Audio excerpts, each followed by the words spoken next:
सो चलिए third part करते हैं आपके चैप्टर हीट का।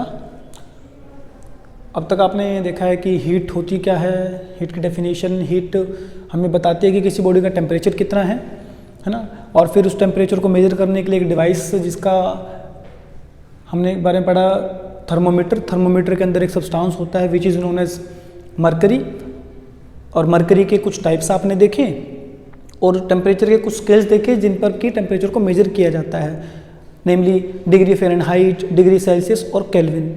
और कुछ रिलेशनशिप्स भी आपने देखे कि कैसे डिग्री सेल्सियस को डिग्री फ़ारेनहाइट में कन्वर्ट करते हैं, कैसे डिग्री फ़ारेनहाइट को डिग्री सेल्सियस में कन्वर्ट करते हैं, और कैसे केल्विन को डिग्री फ़ारेनहाइट में और फ़ारेनहाइट केल्विन में, ये सब आपने अब तक देखा। दो इंपॉर्टेंट टर्म और हैं जो है कि हीट कैपेसिटी और specific heat capacity.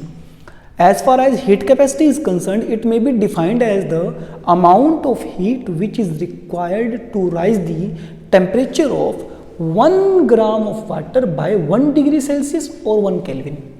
That means 1 gram substance के टेम्परेचर को 1 डिग्री सेल्सियस या 1 केल्विन इंक्रीज करने के लिए जितनी भी अमाउंट ऑफ हीट चाहिए वो है उसकी heat capacity. Heat capacity is also known as thermal capacity. Units क्या है हीट कैपेसिटी के?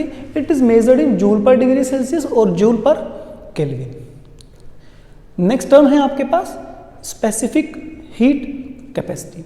This is also amount of heat which is required to raise the temperature of 1 kg of substance.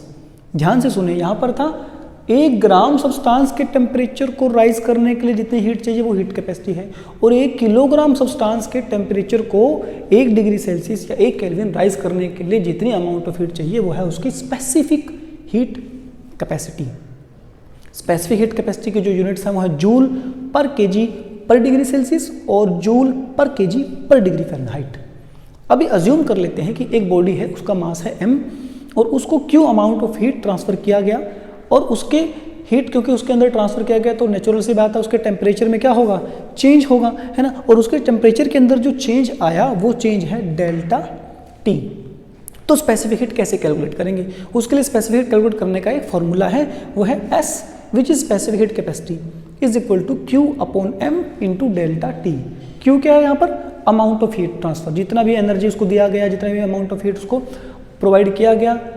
M क्या है भाई? Mass of the substance, उस substance का मास कितना है, और डेल्टा टी उसके टेम्परेचर के अंदर कितना चेंज आया। तो वैल्यूज पुट करके आप बड़ी इजीली क्या कैलकुलेट कर सकते हैं, स्पेसिफिक हीट कैपेसिटी। तो ये दो इंपॉर्टेंट टर्म्स थी, छोटी छोटी दो टर्म्स हैं आपके चैप्टर से। आई होप अब तक मैंने आपको जो बताया होगा आप सबको सब कुछ वो क्लियर होगा। इन सब जितने भी टॉपिक्स मैंने आपको बताए हैं हीट से लेकर के स्पेसिफिक हीट कैपेसिटी तक, इनको रिवाइज करें, अपनी बुक से पढ़ें, है ना, और ज़्यादा एनालाइज करें और अच्छे से इसको समझें, रीड आउट करें अपनी बुक से, प्रॉब्लम्स को लें। ठीक है, आई होप आप सबको समझ में आया होगा। Thanks for watching, have a good day.